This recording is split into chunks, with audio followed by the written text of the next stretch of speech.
Battle Through the Heavens, Chapter 48, Searching for Ancient Techniques Inside the Dou Qi Pavilion.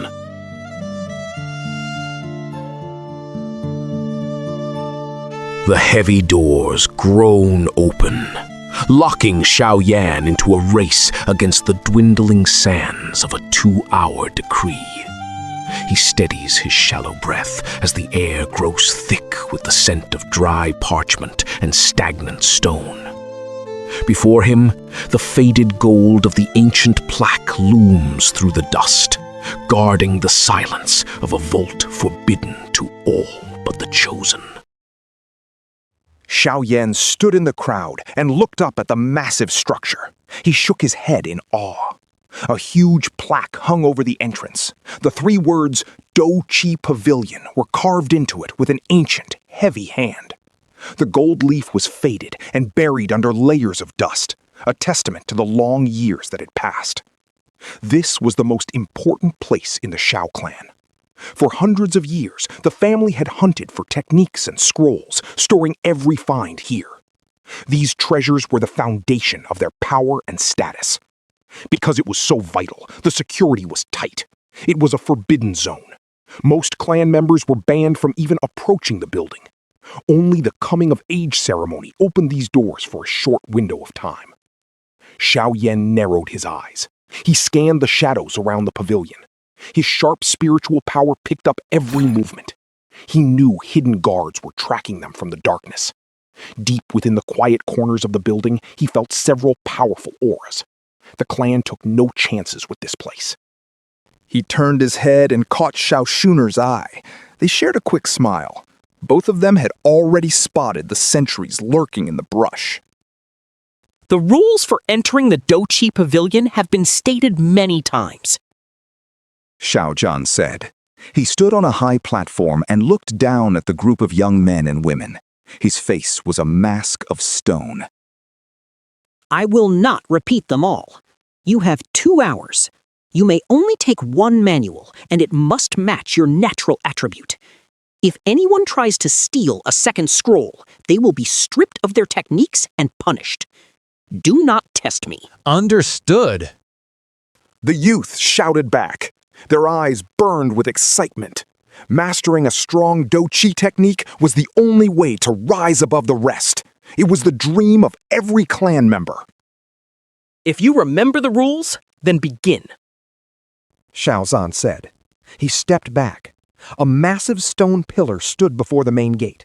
On either side of it sat a pedestal holding a clear crystal bowl. Xiaozhan waved his hand. Behind him, 2 guards hauled on the heavy black doors. The wood groaned and creaked as the entrance swung open.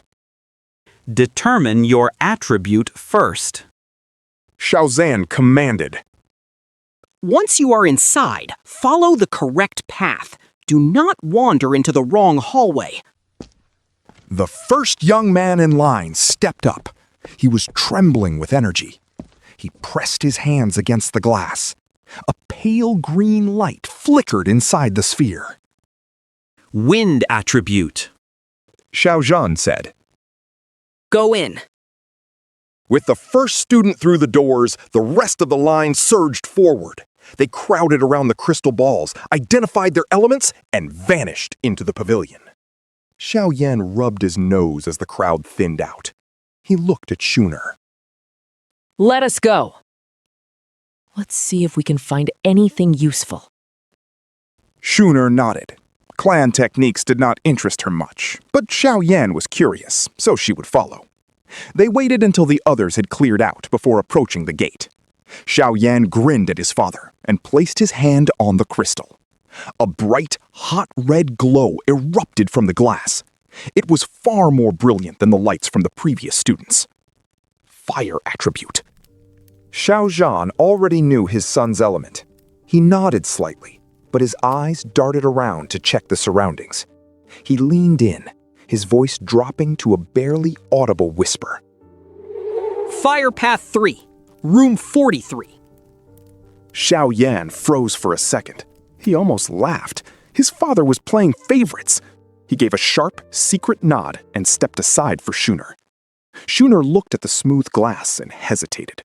She shook her head and tapped the surface with one finger. The moment she touched it, the crystal ball dimmed for a heartbeat. Then a violent red light exploded from the center. The glass looked like a sun had been trapped inside. The heat was palpable. Xiaoyan sucked in a breath. The light was blinding. The glow lasted only a second. When Schooner pulled her hand back, the light died, leaving behind a network of tiny cracks spiderwebbing across the crystal. Xiaozhan looked at the ruined ball and sighed. He stared at Schooner with a strange, unreadable expression. Go on. He said, waving them through. Pure fire! Yao Lao's voice echoed in Xiaoyan's mind. There was a trace of shock in the old man's tone. A shame she has no wood attribute. If she did, she would be a natural alchemist. Xiaoyan nodded to himself. He shrugged at Schooner and turned to walk into the dark mouth of the pavilion. Xiaozhan picked up a few shards of the broken glass. He ran his thumb over the jagged edges. Too powerful. He whispered. This girl, Schooner, she has the temperament, the beauty, and a terrifying background. She is 1,000 times better than Nalan Yanran. If Yanar could marry a girl like that, it would be a blessing. He shook his head, mocking his own high hopes. He didn't notice that Schooner had stopped just inside the doorway. Her ears had turned a deep, burning red.